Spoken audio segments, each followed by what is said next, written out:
All right. So accounting for non-current assets, which in other words means हम depreciation पे ज़्यादा focus रखेंगे. ठीक है? What is depreciation? It is a reduction in the value of a non-current asset except land. Land या premises जो है ना, एक ही बात है. वो depreciate नहीं होती, वो appreciate होती है usually. ठीक है? बाकी सारे non-current assets उनकी जो value में reduction आती है, that is known as depreciation over its useful life. ठीक है? Depreciation itself is an expense जो income statement में जाता है.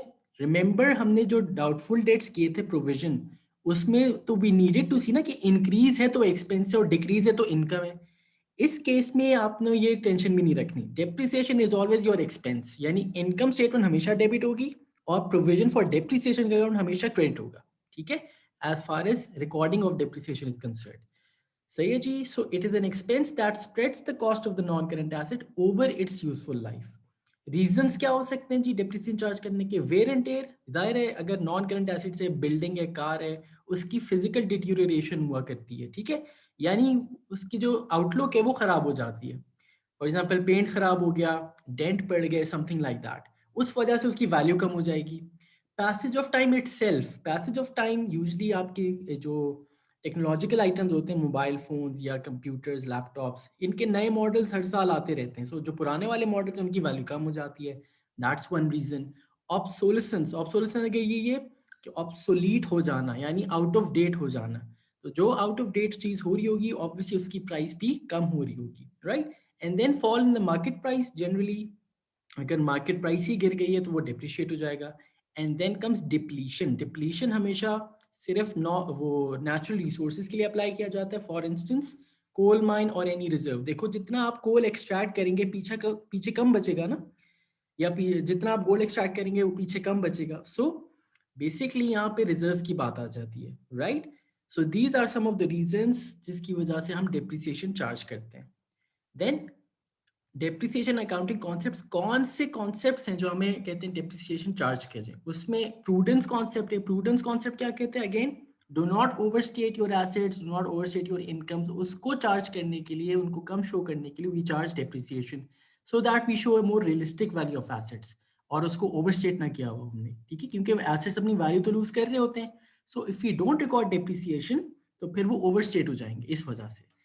Then comes matching concept. यानी मैचिंग कॉन्सेप्ट डेप्रिसिएशन के हवाले से क्या कहते हैं? Depreciation is charged over the non current assets estimated useful life to match its cost with the benefits it provides. यानी ओवर टाइम आपकी efficiency of non current assets कम होती रहती है, so you have to match that against your income generated. तो आप फिर depreciation charge करते हैं. So a certain portion of cost is being used up every year to generate benefits. ठीक है, तो आप उसी को अकाउंट फॉर करने के लिए डेप्रिसिएशन चार्ज करते हैं. एंड देन कंसिस्टेंसी कॉन्सेप्ट भी ये कहता है कि अगर फॉर एग्जाम्पल एक बिल्डिंग को आप स्ट्रेट लाइन मेथड से डिप्रिशिएट करते हैं, अभी हम मेथड्स पे आते हैं, तो आपने दूसरी बिल्डिंग्स को भी स्ट्रेट लाइन से ही करना है. ठीक है, यानी सिमिलर एसेट, सिमिलर नेचर के जो नॉन करंट एसेट्स हैं उनको आपने सिमिलर तरीके से ही या सेम तरीके से ही डिप्रिशिएट करना. So you have to stay consistent. ऐसा ना हो एक बिल्डिंग को आप स्ट्रेट लाइन करें, दूसरी को रिड्यूसिंग बैलेंस करें. So you have to choose the relevant percentage and relevant and the same method for depreciation. ठीक है, so ये तीन accounting concept जो apply होते हैं.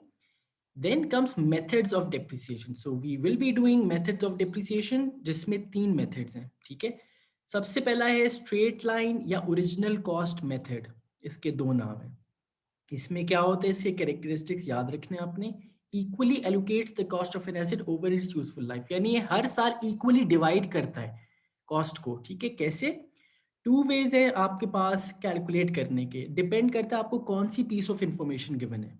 अगर आपको कॉस्ट तो खैर गिवन होगी रिगार्डलेस, एस्टिमेटेड रेजिडुअल वैल्यू भी गिवन है. ये क्या होता है? एस्टिमेटेड स्क्रैप वैल्यू भी कह सकते हैं. ये बेसिकली ये चीज़ होती है कि for instance if I am assuming कि 5 साल बाद जो है मेरी गाड़ी हो सकता है लेट से 2 लाख की बिक जाए, तो ये उसकी स्क्रैप वैल्यू होती है. ठीक है, यानी eight the end of the useful life में कितने का स्क्रैप कर सकता हूँ, ये वही चीज़ है एस्टिमेटेड रेजिडुअल वैल्यू. तो अगर आपको यूजफुल लाइफ गिवन हो, स्क्रैप वैल्यू गिवन हो सकता है ये जीरो भी हो, और कॉस्ट गिवन हो, ये three pieces of information given होंगे, तो आप स्ट्रेट लाइन मेथड में ये फॉर्मूला अप्लाई करके 1 साल की डेप्रिसिएशन चार्ज कर सकते हैं. ठीक है, make sense? Cost minus estimated residual value divided by estimated life number of years. यानी ठीक है, अब ये एग्जांपल भी करेंगे आगे ताकि फॉर्मूला क्लियर हो जाए. जो भी इसका आंसर आएगा वो आपका पूरे साल की डेप्रिसिएशन होगी। देन दूसरा मेथड क्या है, अगर वो आपको परसेंटेज दे देता है और कहता है स्ट्रेट लाइन मेथड है, ये ओरिजिनल कॉस्ट मेथड है, तो हर साल आपने वही परसेंटेज उसकी ओरिजिनल कॉस्ट पे अप्लाई करते रहना है। And therefore depreciation in straight line method हमेशा कांस्टेंट रहेगी। यानी कि थर्ड पॉइंट जो है, डेप्रिसिएशन रेट, रेट तो है ही कांस्टेंट 10%, 10%, 10%, एंड अमाउंट यानी हर साल डेप्रिसिएशन की अमाउंट भी सेम रहेगी। व्हाई? बिकॉज आपने हमेशा 10% ऑफ कॉस्ट ही लेना है। लेट से कॉस्ट अगर लेट से 100,000, तो it will stay 100,000 for its useful life. ठीक है जी। सो इसमें डेप्रिसिएशन रेट तो ऑब्वियसली सेम रहेगा। एंड सिमिलरली जो एक साल की डेप्रिसिएशन है वही दूसरे साल की भी है, तीसरे साल की भी है, चौथे साल की भी है। तो स्ट्रेट लाइन मेथड में हर साल एक ही अमाउंट ऑफ डेप्रिसिएशन चार्ज आप करते रहेंगे। ठीक है जी। Assets value can be reduce to zero, और स्क्रैप वैल्यू डिपेंड करता है, अगर स्क्रैप वैल्यू तो वहां तक रिड्यूस कर देंगे। एंड ये कौन से नॉन करेंट एसेट्स के लिए? जिनका इक्वल बेनिफिट होता है ओवर देयर यूजफुल लाइफ। इसीलिए मैं इक्वल डेप्रिसिएशन चार्ज करता हूँ इन तरह के नॉन करेंट एसेट्स के लिए। फॉर एग्जांपल फर्नीचर, बिल्डिंग्स, ये वो एसेट्स हैं, ये वो नॉन करेंट एसेट्स हैं जिनका यूज कांस्टेंट रहता है। फॉर इंस्टेंस बिल्डिंग का वही यूज रहेगा जो पहले 2 साल रहा है, ठीक है, तीसरे साल भी वही यूज है। हाँ, हावेवर उसको डेप्रिशिएट जरूर हो रही होगी, उसकी कंडीशन खराब जरूर हो रही होगी, है ना भाई। फर्नीचर जो है, अगेन, अगर एक बंदा सोता है बेड पे तो एक ही बंदा सोएगा, ऐसा नहीं कि आधा बंदा सो रहा होगा। बट यस, फर्नीचर का जो डेप्रिसिएशन है वो जरूर हो रही होगी। सो ये उन एसेट्स के लिए होता है जिनका बेनिफिट कांस्टेंट होता है, इसीलिए मैं एक कांस्टेंट अमाउंट हर साल चार्ज करता हूँ। Is this method clear as far as theory is concerned, Ubaid and Kashi? Yes, sir. ठीक है। अब दूसरा मेथड होता है रिड्यूसिंग बैलेंस, डिमिनिशिंग बैलेंस और रिटन डाउन वैल्यू मेथड। इसमें हम कॉस्ट पे चार्ज नहीं करते जैसे हम स्ट्रेट लाइन में कर रहे थे, इसमें हम नेट बुक वैल्यू पे चार्ज करते हैं डेप्रिसिएशन, जो कि हर साल अपडेट हो जाती है। अब what is net book value? Again example भी करेंगे ताकि बहुत क्लियर हो जाए। कॉस्ट माइनस जो ऑलरेडी डेप्रिसिएशन हो चुकी है, cost minus depreciation equals to net book value. तो फिर हम नेट बुक वैल्यू पे हम चार्ज करते रहते हैं। इसमें डेप्रिसिएशन का रेट जो है, परसेंटेज, वो सेम रहेगी। 10% है तो 10% ही रहेगा, but the amount of depreciation falls. Why? Because each year the net book also falls. यानी हर साल नेट बुक वैल्यू कम हो रही होगी ना, क्योंकि हर साल डेप्रिसिएशन बढ़ रही होगी। तो इस केस में ऑब्वियसली परसेंटेज तो सेम रहेगा, बट क्योंकि स्ट्रेट लाइन में याद है आपकी अमाउंट भी सेम रहती है, क्योंकि आपने सिर्फ कॉस्ट भी अप्लाई करते रहना है, cost remains the same. But क्योंकि इसमें नेट बुक वैल्यू आपकी कम होती रहती है हर साल, तो आपकी जो परसेंटेज है जब वो चार्ज करेंगे तो डेप्रिसिएशन भी कम होती रहेगी। So amount of depreciation reduces in your reducing balance method. So asset value reduce zero पे तो नहीं होती, and best suited for those non current assets जो ज्यादा प्रोडक्टिव होंगे स्टार्ट में, बट एज टाइम प्रोग्रेसेस तो उनकी यूजफुलनेस कम होती रहेगी। फॉर एग्जाम्पल मशीनरी होगी, व्हीकल होगी, ये शुरू में ज़्यादा एफिशिएंट होते हैं, तो आप शुरू में ज़्यादा डिप्रिसिएशन चार्ज करते हैं, and when they lose their abilities और प्रोडक्टिविटी, तो आप फिर एट द एंड या लेटर ईयर्स में उनकी डिप्रिसिएशन कम होती रहती है। ठीक है। सो रिड्यूसिंग बैलेंस में याद रखना आपने नेट बुक वैल्यू पे चार्ज करनी है। कैसे करनी है अभी हम एग्जाम्पल के थ्रू करते हैं। And then the last method is revaluation method. यानी इसमें आप ओपनिंग वैल्यू और क्लोजिंग वैल्यू को कंपेयर करते हैं, जो भी फॉल इन द वैल्यू आता है दैट इज योर डेप्रिसिएशन।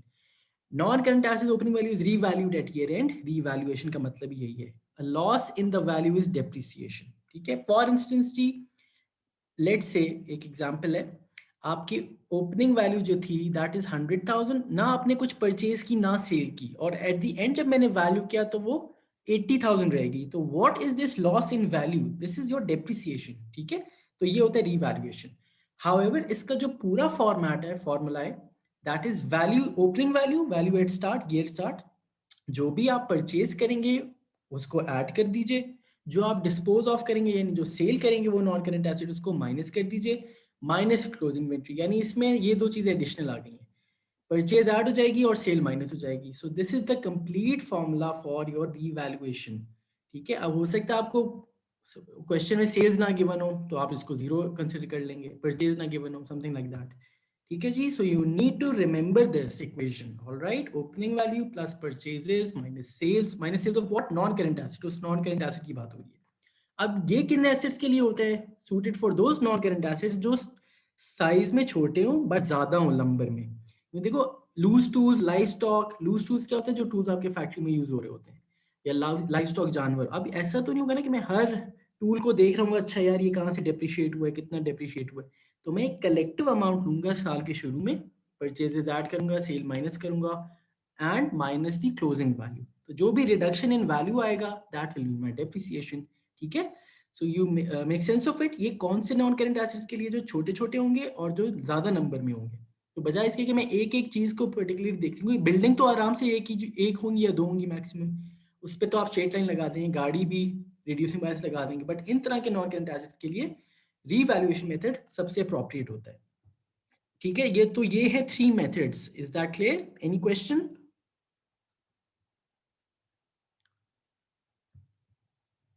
ठीक है उबैद काशी, यहाँ तक सही है? जी सर। All right.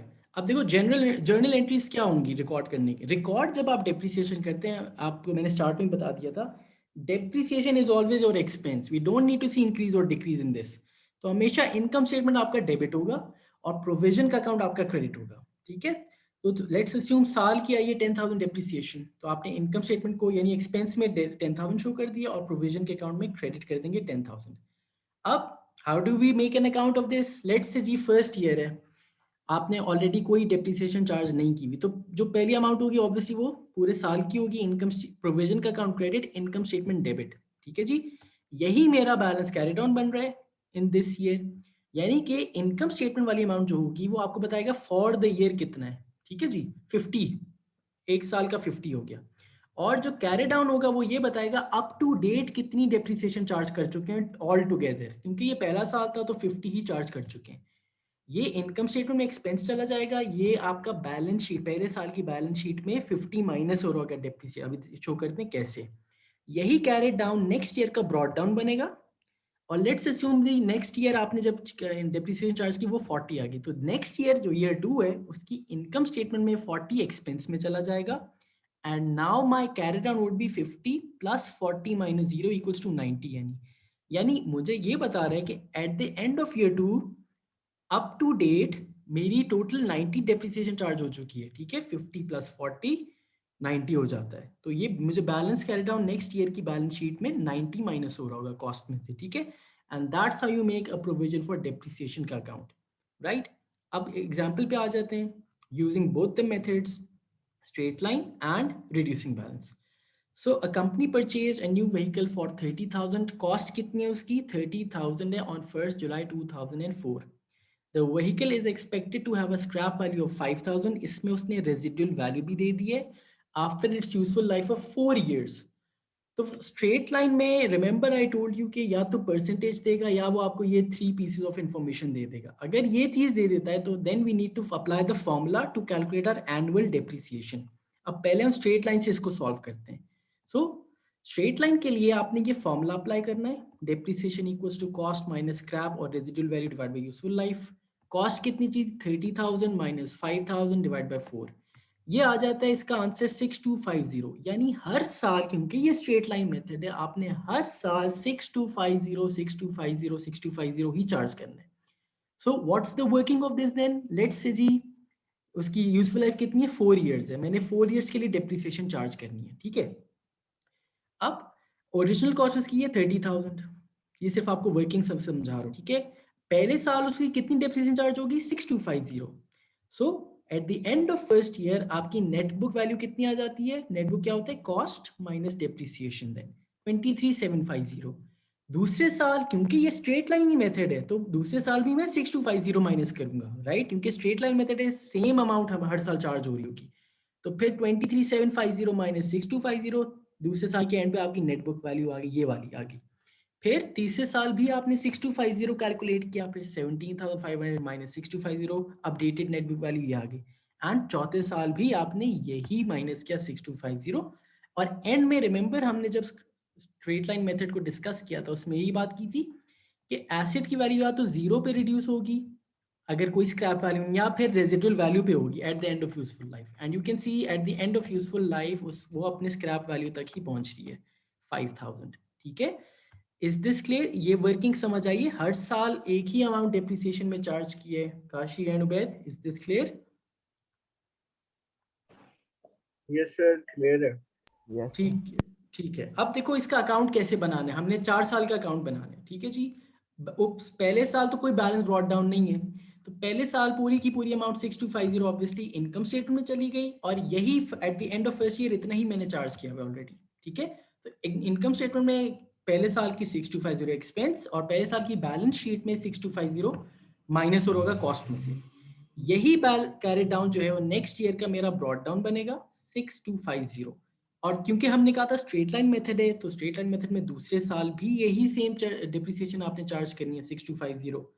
सो अब दूसरे साल की इनकम स्टेटमेंट में भी कितना जा रहा है 6250। हाउएवर आपका जो बैलेंस है वो अपडेट हो गया है ना भाई, यानी eight the end of year 2 total कितनी चार्ज कर चुके हैं आप 6250 पहले साल की, 6250 इस साल की, तो आपकी जो टोटल डिप्रिसिएशन होगी दैट विल बी 12500।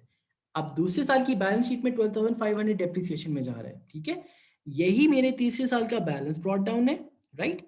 और तीसरे साल भी हमने एक ही अमाउंट चार्ज की 6250, तो अब तीसरे साल की इनकम स्टेटमेंट में वही जाएगा 6250।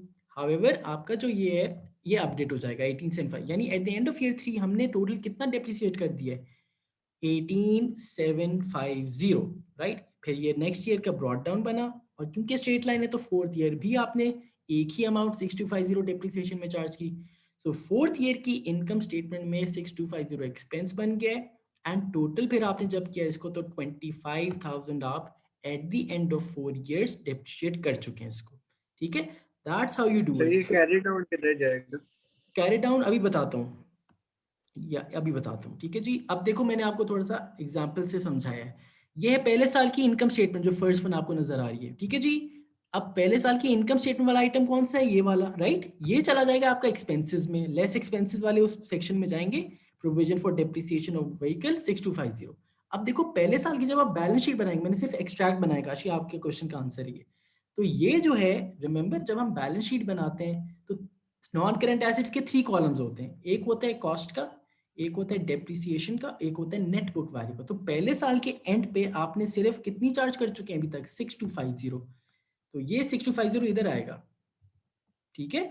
ये 23750 नेट बुक वैल्यू आ गई, ये समझ आ गई। दूसरे साल पे चलते हैं। फिर दूसरे साल में इनकम स्टेटमेंट में आपका कितना जा रहा है, इनकम स्टेटमेंट में सेम अमाउंट जाएगी ये वाली 6250। हाउएवर आपका जो कैरेट डाउन है, क्योंकि वो अपडेट हो गया ना, 6250 पहले साल का, 6250 इस साल का, 12500 दूसरे साल में जब आप बैलेंस शीट बनाएंगे स्टेटमेंट ऑफ फाइनेंशियल पोजीशन, तो कॉस्ट तो आपकी वही रहेगी जो आपने ओरिजिनली पे किया था, बट आपकी डेप्रिसिएशन अपडेट हो गई है, यानी eight the end of 2 years 12500 आप चार्ज कर चुके हैं, तो आपकी नेटवर्क वैल्यू भी अपडेट हो जाएगी, ठीक है।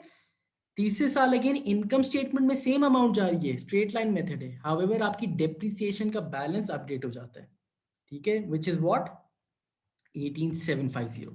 तो ये 18750 इस तरीके से आप शो कर देंगे, ठीक है काशी, ये समझ आ रहा है। और आपकी नेटवर्क वैल्यू अपडेट जी होगी, सर। ठीक है। And for the final year again income statement में सेम अमाउंट गई, हाउएवर ये जो डेप्रिसिएशन है इसमें कैरी डाउन आ गया which is 25000 as you can see. तो ये तो ये फाइनल ईयर वाली वैल्यू डालनी है ना yes, एक yes, बार ही? yes.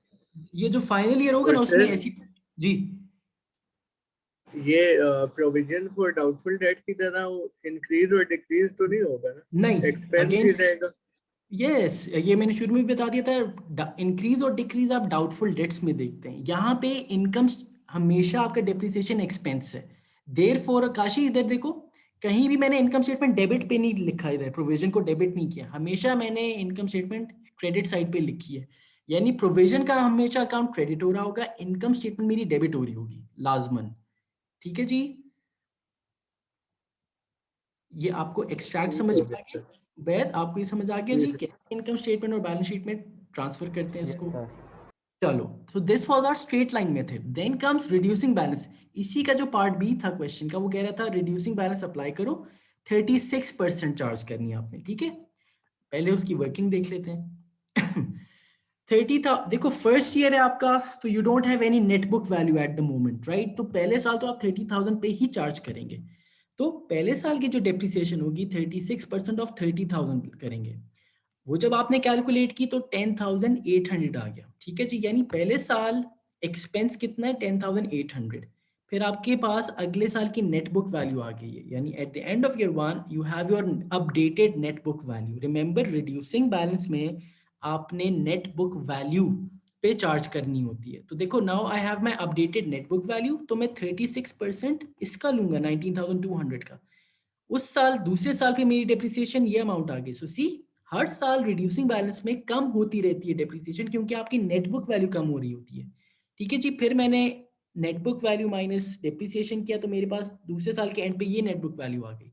यानी जब मैं तीसरे साल की डेप्रिसिएशन कैलकुलेट करूंगा तो मैं इस पे 36% लगाऊंगा, जो कि मेरी अपडेटेड नेट बुक वैल्यू है। उस पे जब आपने लगाया तो देखो डेप्रिसिएशन और कम हो गई, ठीक है जी। तो डेप्रिसिएशन 10,800, 69124424। और फिर एट द एंड जब आपने इसको और इसको माइनस किया तो ये नेट बुक वैल्यू आ गई। यानी फॉर द फाइनल ईयर जो फोर्थ ईयर की नेट बुक वैल्यू होगी वो मेरे पास 7864 है, इसका 36% लिया 2831 आ गया। सो and then again you subtracted net book value minus depreciation equals to the final net book value, ठीक है। अब मुझे बताएं इसमें क्या चीज समझ आई है या नहीं आई है। so that's how you go in reducing balance method। आपकी net book values पे चार्ज होती रहती depreciation। any problem in this one? No, sir. Ubaid, आपको भी क्लियर है? Yes, sir. अच्छा, गुड। अब देखो इसमें कैसे चार्ज करना है आपने, once you have done the calculations फिर तो कोई मसला ही नहीं है, क्योंकि पहला साल है तो ब्रॉड डाउन तो है नहीं कोई, अभी तो आपने चार्ज करना शुरू करना है। देखो फर्स्ट ईयर हमने कितनी कैलकुलेट की थी, 30,000 का ही 36% था, यानी इनकम स्टेटमेंट में एज एन एक्सपेंस 10,800 ही जा रहा है, ठीक है। और क्योंकि फर्स्ट ईयर है तो आपका कैरी डाउन भी 10,800 है, यानी पहले साल की इनकम स्टेटमेंट भी एक्सपेंस 10,800 है और बैलेंस शीट में भी 10,800 जा रहा होगा। यही बैलेंस आपका नेक्स्ट ईयर सेकेंड ईयर का ब्रॉड डाउन बन गया 10,800, ठीक है। और हाउएवर नेक्स्ट ईयर जो आपने डेप्रिसिएशन चार्ज की है वो कितनी आई थी, इस पे कैलकुलेट की थी हमने। रिमेंबर 19,200 का 36%, क्योंकि this was my net book value, वो आ रही थी 6912। तो फॉर द ईयर है वो इनकम स्टेटमेंट में 6912 जा रही है, और फिर आप इन दोनों को ऐड करें 10,800 प्लस 6912, तो अप टू डेट जो बैलेंस शीट में जा रही होगी वैल्यू वो है 17,712।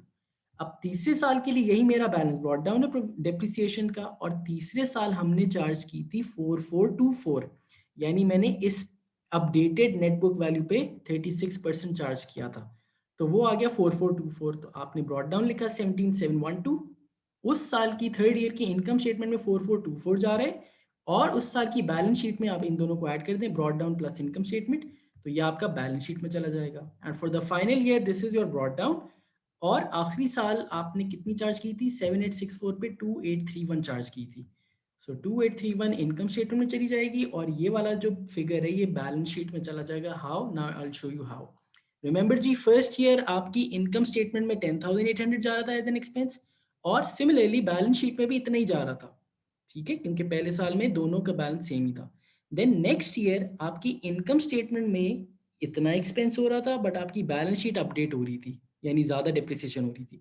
सो नेक्स्ट ईयर की इनकम स्टेटमेंट में फॉर द ईयर जाएगा 6912, और बैलेंस शीट में टोटल एक्यूमुलेटेड डिप्रिसिएशन जारी होगी 17,712। Then for the third year हमने 4424 किया था फॉर द ईयर, आपने इनकम स्टेटमेंट में 4424, हाउएवर आपका ये जो बैलेंस शीट वाला है टोटल डेप्रिसिएशन ये अपडेट हो गई थी, ठीक है। And for the final year 2831 income statement में चला गया, और 24967 आपका जितनी भी टोटल डेप्रिसिएशन थी eight the end of 4 years वो इधर आ जाएगी। तो आपकी नेट बुक वैल्यू जो हमने ऊपर भी कैलकुलेट की थी वैसे ही आ रही है 5033। Now any question in this one, reducing balance method ऐसे करना आपने, ठीक है। हाँ जी Kashi, Ubaid, No, sir. No, sir. Clear है? तो आगे चलें डिस्पोजल पे फिर, ठीक है, if this is clear. Yes, sir. ठीक है, सो गाइस मेक श्योर कि आपको सही से समझ आए। अच्छा जी, देन कम्स डिस्पोजल का कॉन्सेप्ट। डिस्पोजल कहते हैं सेल करने को, ठीक है, नॉन करंट एसेट को। When a firm sells a non current asset there is a need to make a disposal account. तीन काम आपने करने हैं, चौथा काम खुद ही हो जाएगा। Close of the account of non current asset, यानी जब आप परचेज करते हैं नॉन करंट एसेट तो रिकॉर्ड करते हैं ना नॉन करंट एसेट के अकाउंट में, जब आप डिस्पोज ऑफ करेंगे तो आपने उसको राइट ऑफ करना है, खत्म करना है। रिमूव द डेप्रिसिएशन, यानी आप एक तो आपने उसकी कॉस्ट रिमूव करनी है, दूसरा आपने उसकी डेप्रिसिएशन रिमूव करनी है, और तीसरा उस पर आपने कैलकुलेट करना है प्रॉफिट है या लॉस है। ठीक है, अब एंट्रीज क्या होती हैं, देखो लाजमी जो एंट्रीज है वो मैं आपके सामने करता हूँ, जो होनी होनी ऑब्वियसली। सबसे पहले हमने क्या सीखा है जी, जब भी डिस्पोजल होगा तो आपने नॉन करंट एसेट के अकाउंट को खत्म करना है। यानी for example let's say 2 machineries bye की थी, उसमें से 10,000 की दोनों थी। ठीक है, एक मशीनरी अगर मैं सेल ऑफ करता हूँ ना, तो ऑब्वियसली एक मशीनरी जो मैंने 10,000 से डेबिट की होगी, राइट, उसको अब मैंने खत्म करना है, उस अकाउंट को मैंने क्रेडिट करना है। सो फॉर इंस्टेंस जी, उस केस में जब आप एसेट को खत्म करेंगे काशी, तो क्रेडिट करेंगे ना, एसेट के अकाउंट को जब आपने खत्म करना होगा तो क्रेडिट करते हैं। ठीक है, Yes, sir. जिस देखो फॉर Sir, एग्जांपल, disposal होता क्या है? सॉरी क्या चीज, Disposal क्या चीज है? Expense है डिस्पोजल, क्या है? डिस्पोजल कहते हैं selling of non current assets को। तो जब भी आप डिस्पोज ऑफ करते हैं ना, तो एक अकाउंट बनता है डिस्पोजल का, उसी से डबल एंट्रीज पास हो रही होती हैं। ठीक है, ये है डिस्पोजल। अच्छा, अब आपको समझाने के लिए देखो, जब आप फॉर एग्जांपल मैंने बाई की काशी 15,000 की एक वैन, ठीक है जी, तो मैं ये एंट्री पास करूंगा ना नॉन करेंट एसेट के अकाउंट में, राइट, कॉस्ट से, है ना भाई, जब मैंने परचेज की Yes, होगी। sir. अच्छा, अब जब मैं डिस्पोज ऑफ कर रहा हूं, तो देखो जब मैंने खरीदी थी तो 15,000 से डेबिट किया था। अब लेट से 2-3 साल बाद मैं इसको डिस्पोज ऑफ कर रहा हूं, तो मैंने 15,000 से ही रिमूव करना है इसको, ताकि इसका इफेक्ट जीरो हो जाए। ठीक है, तो ये है पहली एंट्री आपकी। जब भी डिस्पोज ऑफ करेंगे तो आपने नॉन करंट एसेट के अकाउंट को करना है क्रेडिट, और डिस्पोजल के अकाउंट को करना है debit, with which amount, with the cost की अमाउंट, जो भी ओरिजिनल कॉस्ट पहले पे की होगी। क्योंकि मैं चाह रहा हूँ कि ये जो 15,000 था ना, ये पूरा रिमूव हो जाए, तो जो भी कॉस्ट डेबिट हुई हुई है वो पूरी की पूरी कॉस्ट क्रेडिट हो जाए, इसका मकसद ये होता है। Did you get this? तो पहली एंट्री क्या होगी जी, आपने कॉस्ट के अकाउंट को रिमूव करना है, लाइक दिस, मेक सेंस? ठीक है, आगे चलें। Yes, yes, अच्छा, sir. दूसरा काम आपने क्या करना है, जाहिर है हम नॉन करंट एसेट था तो हम डेप्रिसिएशन भी चार्ज कर रहे थे साथ साथ। अब जब हम चार्ज करते हैं डेप्रिसिएशन, याद है जी जो पिछली स्लाइड में हमने पढ़ा था, तो हम प्रोविजन के अकाउंट को क्या कर रहे होते थे, जब चार्ज करते थे क्रेडिट कर रहे होते थे, राइट। अब जब रिमूव करेंगे डेप्रिसिएशन, क्योंकि देखो अब क्योंकि मेरे पास से नॉन करंट एसेट जा रहा है, so I also have to remove the depreciation of it. तो जब मैं डेप्रिसिएशन रिमूव करूंगा, तो मैं डेप्रिसिएशन के अकाउंट को यानी प्रोविजन के अकाउंट को डेबिट करूंगा, क्योंकि अब ऑपोजिट चलना है, खत्म करनी है चीज को, और डिस्पोजल के अकाउंट को क्रेडिट करूंगा। ठीक है, किस चीज से? विद द एक्यूमुलेटेड डेप्रिसिएशन, यानी अप टू डेट उस पर्टिकुलर नॉन करंट एसेट की जितनी भी डेप्रिसिएशन की है मैंने, उस सबको मैंने रिमूव करना है now. I don't have to show it anywhere now. ठीक है, तो मैं टोटल डेप्रिसिएशन उस पर चार्ज करूंगा, चार्ज की भी होगी ऑलरेडी, और मैं देखूंगा यार अच्छा इसको मैंने अब रिमूव करना है, क्योंकि now I am selling this non current asset, so I don't need this balance anymore. तो जब हम रिकॉर्ड कर रहे होते थे, याद है ना, इनकम स्टेटमेंट डेबिट करते थे, प्रोविजन के अकाउंट को क्रेडिट करते थे, बट जब मैंने रिमूव करनी है डेप्रिसिएशन, तो मैं प्रोविजन के अकाउंट को डेबिट करूंगा और डिस्पोजल के अकाउंट को क्रेडिट करूंगा। तो दूसरा काम क्या हो गया जी, आफ्टर रिमूविंग योर कॉस्ट, आपने क्या करना है, you have to remove your depreciation. Is that clear जी? दूसरे काम की समझ आ गई?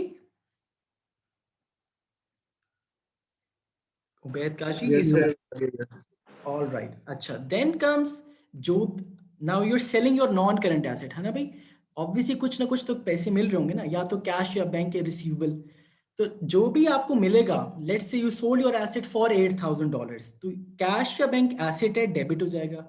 But instead of crediting my non current asset, क्योंकि देखो अब मैं नॉन करंट एसेट को ऑलरेडी क्लोज ऑफ कर चुका हूं इस एंट्री से, तो मेरी डबल एंट्री किसके साथ हो रही है, अब डिस्पोजल के साथ हो रही है। ठीक है जी, तो कैश या बैंक डेबिट हो जाएगा, डिपेंडिंग जो भी अमाउंट, प्रोसीड्स कहते हैं जो भी आपको प्राइस मिल रही है उसकी, कैश या bank debit because I am receiving the money, और डिस्पोजल का अकाउंट क्रेडिट हो जाएगा with the amount of, with the selling price. ठीक है, थर्ड एंट्री तो खैर फेयरली सिंपल है, समझ आ गई ये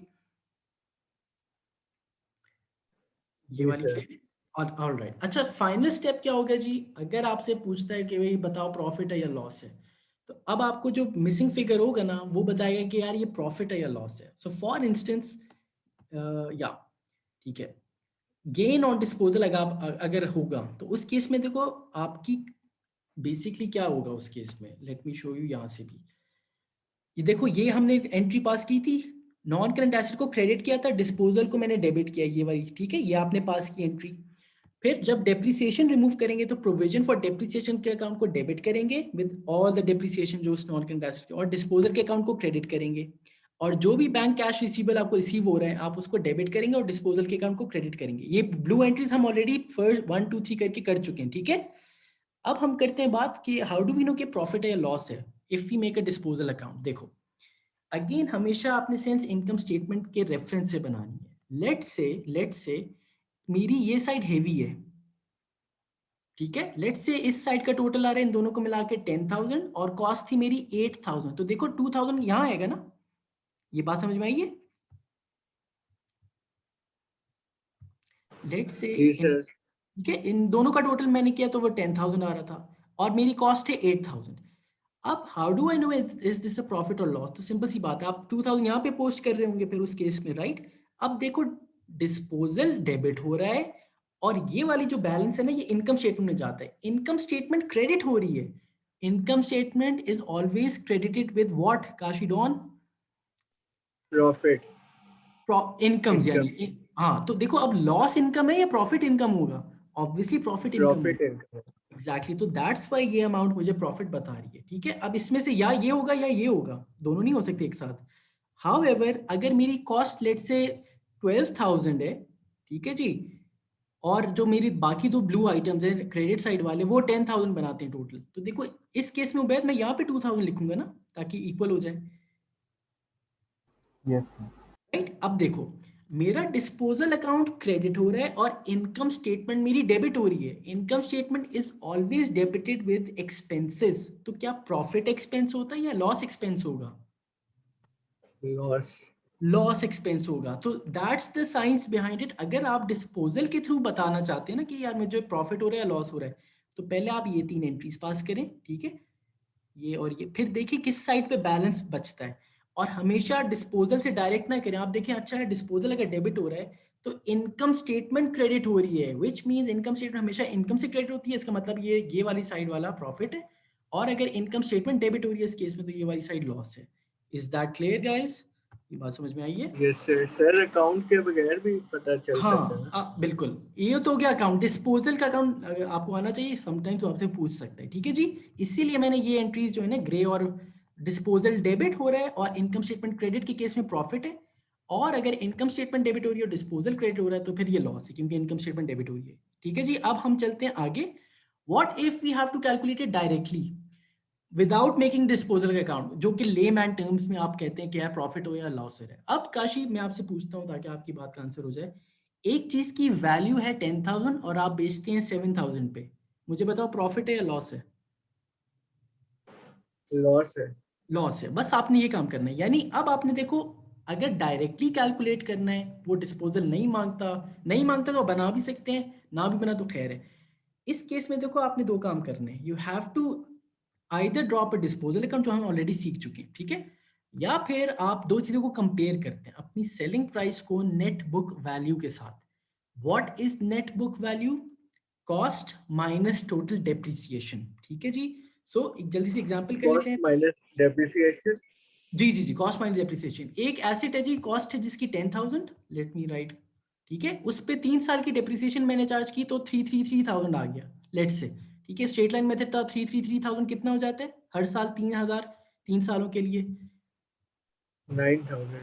9,000, यानी उस पे जो है मैंने एक्यूमुलेटेड डेप्रिसिएशन 9,000 चार्ज कर दी है। उसकी नेट बुक वैल्यू कितनी रह गई उबैद? 1,000। 1,000, ठीक है। Cost minus accumulated depreciation 1,000। लेट से अब मैं आपको बताता हूं जी सेलिंग प्राइस है 1,500, तो मुझे बताओ प्रॉफिट है या लॉस है? Profit Profit. है 500। प्रॉफिट है, क्योंकि देखो सेलिंग प्राइस ज्यादा है नेट बुक वैल्यू कम है, राइट। तो अगर आपकी सेलिंग प्राइस ज्यादा है नेट बुक वैल्यू कम है तो प्रॉफिट है, और अगर मैं यही सेलिंग प्राइस को 500 रख दूं तो फिर दिस बिकम्स अ लॉस, है ना भाई, क्योंकि नेट बुक वैल्यू ज्यादा है और सेलिंग प्राइस कम है। तो देखो दो तरीके हैं आपको प्रॉफिट और लॉस फाइंड करने के। एक तरीका क्या है जी, आप डिस्पोजल का अकाउंट बनाइए, ये काम करना है आपने। दूसरा तरीका ये आप डायरेक्टली कर सकते हैं कि आप नेट बुक वैल्यू निकालें उसकी, यानी cost minus total depreciation, total निकालनी है जितनी अप टू डेट हो चुकी है, और फिर compare that with your selling price. अगर सेलिंग प्राइस ज्यादा है वैल्यू कम है तो प्रॉफिट है, अगर सेलिंग प्राइस कम है तो ऑब्वियसली लॉस है। ये समझ आइए। तो लास्ट कॉन्सेप्ट की तरफ इस टॉपिक के चलते हैं, ठीक है? Is that clear? Yes, sir. All right. अच्छा, दो पॉलिसीज है, हमने तो अभी मेथड्स किए थे ना अभी पिछली स्लाइड में, तो पॉलिसीज है। एक पॉलिसी है for that proportion depreciation charge करनी है जिसके लिए आप ओन करते हैं, यानी month two month based policy. For example समझ आ जाएगी। आपका साल है जी 1 Jan to 31 December, आपने मशीन परचेज की है 1 July 2007, राइट? और आपने बेच दिया उसको 30 April 2008। तो अगर ये पॉलिसी आपको आती है कि यार for the period of ownership जिसे कहते हैं, ठीक है, तो आपने सिर्फ उतने मंथ्स के लिए चार्ज करना है जितने मंथ्स के लिए ओन किया था। फॉर एग्जांपल जी पहला साल जो है 2007 वाला, उसमें आपने कितने मंथ्स के लिए इसको ओन किया है? जुलाई, अगस्त, सितंबर, अक्टूबर, नवंबर, दिसंबर। 6 मंथ्स की डेप्रिसिएशन चार्ज करें, यानी जो आप साल की डेप्रिसिएशन निकालोगे उस पे मल्टीप्लाई बाय 6/12 कर दोगे, ठीक है? तो उस साल उतनी चार्ज होगी क्योंकि आपने यूज ही 6 मंथ्स के लिए किया है। नेक्स्ट ईयर आपने उसको कब बेच दिया? 30 April 2008। इसका मतलब है इस साल आपने कितने मंथ्स यूज किया इसको? जनवरी, फरवरी, मार्च, अप्रैल, 4 मंथ्स के लिए यूज किया। यानी दूसरे साल में उस पे जो भी साल की डेप्रिसिएशन होगी मल्टीप्लाई बाय 4/12 करूंगा। तो ये काम कब होगा जी? जब वो पीरियड ऑफ ओनरशिप का कहेगा कि यार जितने मंथ्स के लिए ओन किया है आप मंथ टू मंथ बेसिस पे चलें। अगर आपने 12 मंथ्स के लिए ओन किया तो पूरे साल की आएगी, अगर आपने कुछ मंथ्स के लिए ओन किया है तो फिर आपकी इस तरीके से डिवाइड होकर आएगी, ठीक है? Is that clear? ये वाली पॉलिसी क्लियर है? Yes, sir. All right. And the second one is जो कि बहुत आसान है, वो कहते हैं full year depreciation in the year of purchase, चाहे आपने 11वें महीने में क्यों ना खरीदा हो, यानी सिर्फ एक मंथ ही क्यों ना यूज किया हो। उसकी पॉलिसी होगी कि आप ईयर ऑफ परचेज में फुल चार्ज कर दें और ईयर ऑफ सेल में कुछ भी ना चार्ज करें, ठीक है जी? उसकी एग्जांपल क्या है? आपने वही मशीन परचेज की 1 जुलाई 2007 और बेच दी नेक्स्ट ईयर 30 अप्रैल। अब देखो वैसे हमने 6 मंथ्स के लिए ओन किया है, ठीक है उबैद, बट अगर पॉलिसी आपको ये कहती है ना कि full years depreciation in the year of purchase, तो हम ये नहीं देखेंगे अच्छा 6 मंथ्स के लिए ओन किया, हम कहेंगे क्योंकि पॉलिसी मुझे क्या कह रही है, आपने फुल ईयर की चार्ज कर देनी है इन द ईयर ऑफ परचेज, तो हम रिगार्डलेस पहले साल जो है 2007 में पूरे साल की डेप्रिसिएशन चार्ज करेंगे क्योंकि मुझे पॉलिसी ये कह रही है, राइट? और दूसरे साल अच्छा ईयर ऑफ सेल में वो कह रहे हैं none in the year of sale, यानी if you don't own the asset at the end of year फिर चार्ज नो डेप्रिसिएशन। देखो ऑल्दो हमने 4 मंथ्स के लिए ओन तो किया है, जनवरी, फरवरी, मार्च, अप्रैल। हाउएवर अगर पॉलिसी आपको ये बता रही है कि you don't have to charge anything in the year of sale, ठीक है जी, हो सकता है आपने 11 महीने यूज किया हो, यानी ये नवंबर दिसंबर में बेच रहा हूँ, बट अगर पॉलिसी आपको ये कह दे कि none in the year of sale, तो फिर मैं दूसरे साल इसकी कोई भी चार्ज नहीं करूंगा। Why? Because the policy says no depreciation to be charge in the year of sale. तो ये हैं दो पॉलिसीज, एक है पीरियड ऑफ ओनरशिप जिसमें मंथ्स को देखना थोड़ा सा जरूरी हो जाता है, कितने किस साल कितने मंथ्स ओन किया है, and the other one is full in the year of purchase, none in the year of sale. Is that clear? Yes, sir. Yes, sir. ठीक है, तो आप join again in 2 minutes guys क्योंकि मेरे meeting का time भी खत्म हो गया है। So we'll move on to exclusion prepayments, ठीक है? So see you in 2 to 3 minutes। अल्लाह हाफिज।